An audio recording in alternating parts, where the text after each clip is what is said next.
Assalamualaikum warahmatullahi wabarakatuh. Halo teman-teman semua, mahasiswa-mahasiswa STI Surakarta dimanapun teman-teman semua berada. Kita kembali lagi di mata kuliah Accounting 1 bersama saya Era Teliani Tasaputra. Oke, di kesempatan kali ini kita akan membahas ya langsung terkait dengan analisis transaksi. Dimana sebelumnya kita sudah membahas tentang proses dan siklus akuntansi dimulai dari bukti transaksi ya, sebelumnya ada kejadian ekonomi, ada bukti transaksi, lalu setelah itu kita apakan Bu, ya kan? Oke, kita akan lanjutkan. Nah, sebelum kita merangkak lebih jauh ya untuk membahas terkait dengan analisis transaksi, ada beberapa hal yang harus kita bahas terlebih dahulu teman-teman. Yang pertama adalah akun, ya kan? Kita tahu bahwa ya persamaan dasar akuntansi kita mulai dari apa? Aset sama dengan kewajiban ditambah dengan ekuitas, right? Ya kan? Oke. Untuk selanjutnya ya, masing-masing pos ya, terutama contoh aset, ya kan? Kita tahu aset dibagi dalam dua, yaitu ada aset lancar dan ada aset tetap. Contoh aset lancar di sini adalah kas ya, kas setara kas, ada persediaan, ada piutang ya, lalu juga ada di sini gedung ya masuk ke dalam aset tetap, lalu juga ada tanah masuk ke dalam aset tetap contohnya. Nah, masing-masing yang saya sebutkan ini kita sebut sebagai dengan akun, ya kan? Nah, akun ini ya ada dua ya, yang pertama adalah akun real dan yang kedua adalah akun nominal.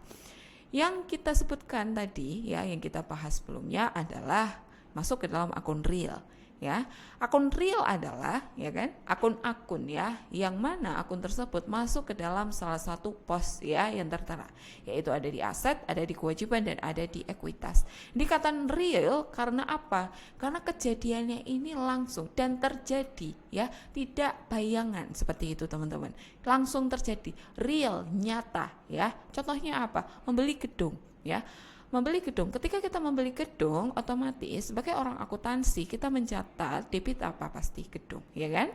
Nah, kreditnya apa? Kalau dengan tunai kita kas, ya, tapi kalau utang kita juga bisa memakai dengan utang gitu. Nah, berarti kita ketika membeli gedung ya, berarti akan ada ya pencatatan gedung. Nah, berarti apa? Ada wujudnya, real seperti itu teman-teman semua. Itu contohnya, ini di aset. Contoh juga di kewajiban tadi, kita membeli gedung, ya kan?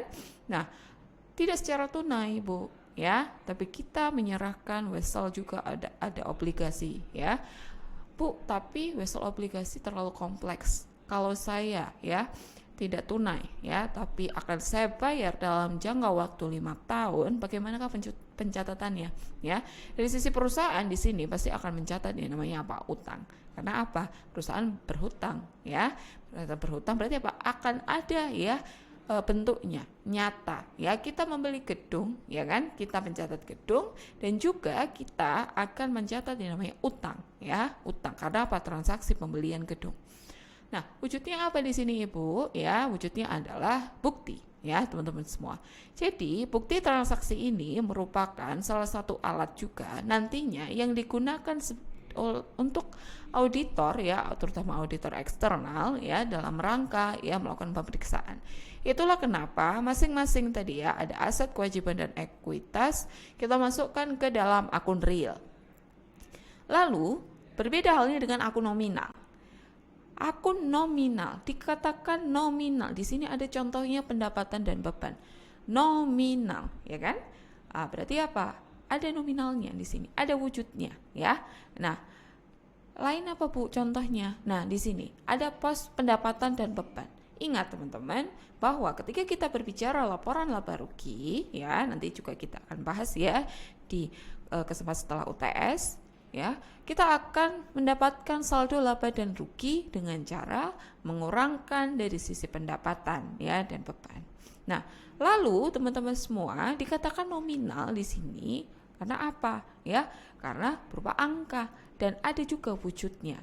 Kedua hal ini ada akun real. Real itu terjadi ya. Kita memiliki gedungnya, ya kan? Ingat nominal berarti apa? Angka.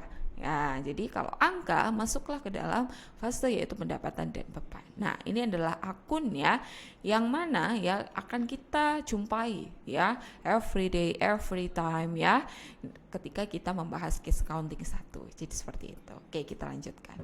Oke, ini dia, kita langsung masuk ya. Dari akun-akun tadi, teman-teman semua ya, kita akan masuk ke dalam analisis transaksi ya. Yang mana analisis transaksi ini adalah proses pertama dalam siklus akuntansi ya. Proses pertama yang dimaksud itu kenapa, Bu? Ya. Karena apa? Karena dalam proses ini ya, kita sebagai orang accounting, sebagai staff accounting terutama atau sebagai accounting analyst ya, kita menganalisis bukti-bukti transaksi yang mana bukti transaksi tersebut ya muncul atau terjadi dari kejadian ekonomi. Ya, kejadian ekonomi kita tahu ya banyak sekali ya, ada penerimaan, penjualan dan sebagainya. Bukti transaksi ini dapat berupa apa? Ada kwitansi, nota, memo dan faktur ya.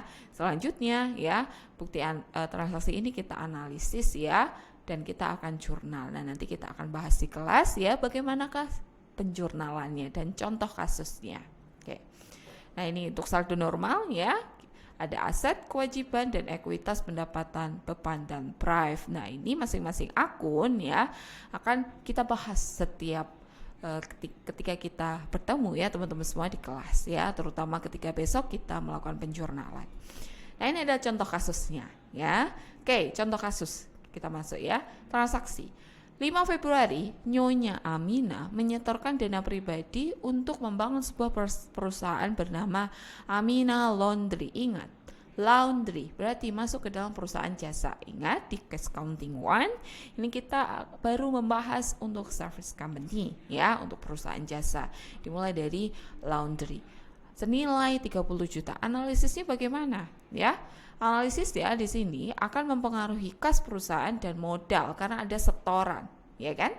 Ada setoran, berarti untuk jurnalnya adalah di tanggal 5 Februari kas dan modal Nyonya Amina. Jangan lupa ya, karena modalnya dari Nyonya Amina atau kasnya dari Nyonya Amina, teman-teman jangan lupa mencantumkan nama Nyonya Amina. Sebesar ada 30 juta di debit dan 30 juta di kredit. Oke.